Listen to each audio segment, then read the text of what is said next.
All right, we're gonna give it a first start and see what happens. Looked up the wiring manual. Looks like both of those are ground to the battery. And this is my positive.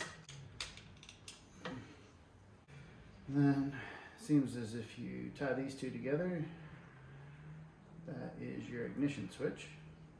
All right, let's see if she turns over. I think that's the fuel pump. That works.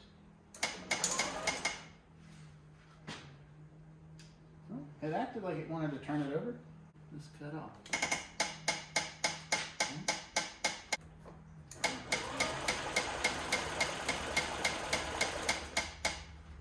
All right, so the engine turns over.